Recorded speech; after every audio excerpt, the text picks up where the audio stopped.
Ice Cube's Big 3 had a promising rookie season and looked like a league that could have staying power. It even found one of its guys with an NBA contract. The Champions League never got off the ground this summer. The founders of the Champions League sued Cube and the Big 3 for $250 million, claiming they stole ideas and players. Did anyone think Cube and the Big 3 would not come back hard at that they did last week with a countersuit claiming defamation?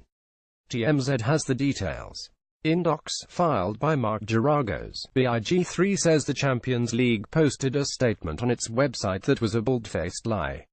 The CL said, "The issue is that Big 3 violated the agreement that players would be able to play in both leagues even though all the players had prior agreements with the Champions League."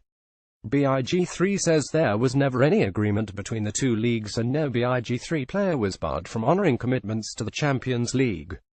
Big3 goes as far as saying that 3 players who did have a deal with CL were specifically allowed to play for Champions.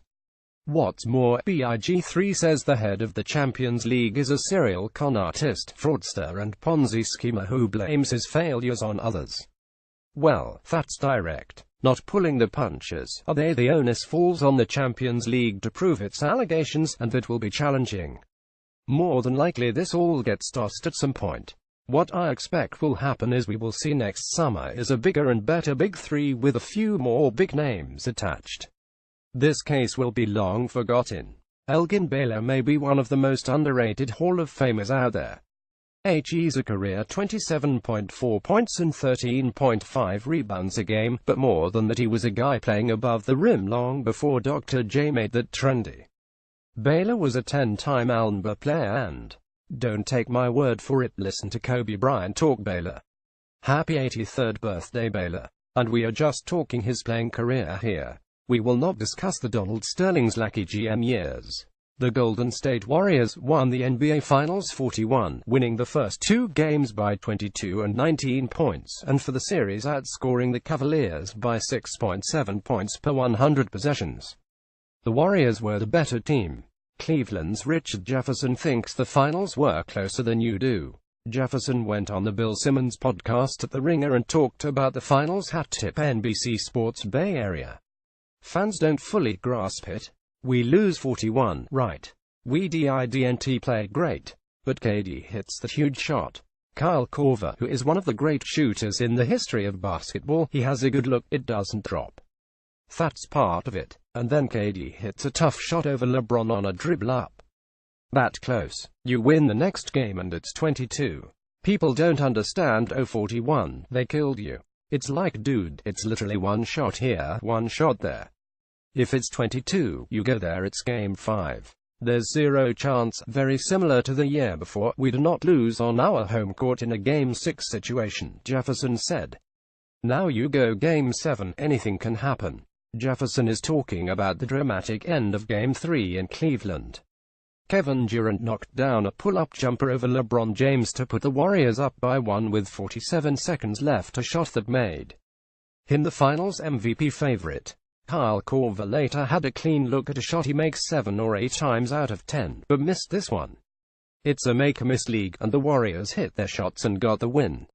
Jefferson thinks if that game ends differently, the Cavaliers go on to win game 4 and it's an even series.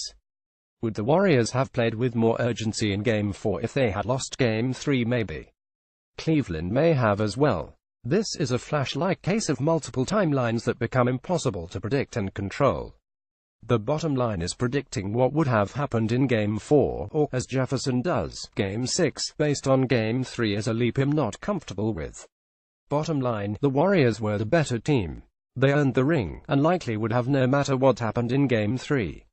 When you live in the fishbowl of the Golden State Warriors, things can get blown way out of proportion. Kevin Durant was on the Bill Simmons podcast recently and said when talking about Maryland getting an Under Armour shoe deal, nobody wants to play in Under Armours, I'm sorry. Like the top kids don't because they all play Nike. Obviously, Durant's teammate Stephen Curry is the face of Under Armour. This led to speculation about friction between the Warriors' 2 stars, something Durant shot down talking to Rachel Nichols of ESPN. We was never in a bad place when I said that. So it's like we didn't have to patch anything up. Me and Steph, we talked about that. He had a conversation with me about it, and I understood.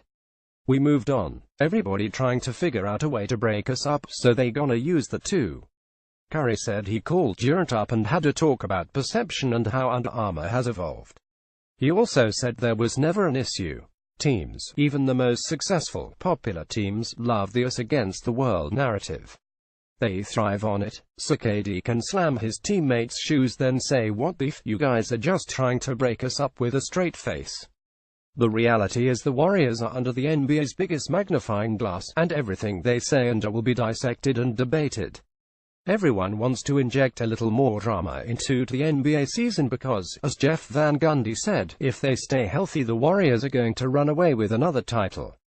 Could the Thunder have back-to-back MVPs? Paul George, the All-Star forward who was traded to the Thunder this summer, was at the unveiling of the new Thunder statement jerseys Friday. I like the OKC ones.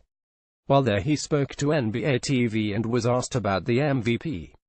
Can George put up the numbers it would take playing next to Russell Westbrook? Possibly. How well those two stars mesh will determine if George has a shot at postseason awards and how good the Thunder are in general. Gerger says he is there to help Westbrook. Paul George to NBA TV on Westbrook: I told him I'm here to help give him a boost. Hard to make guy who averaged triple-double better. Eric Horniock September 16, 2017. All that with the is he going to the Lakers next summer question hanging over his head all season. It's going to be an interesting season in Oklahoma City. At least the new uniform look is sweet.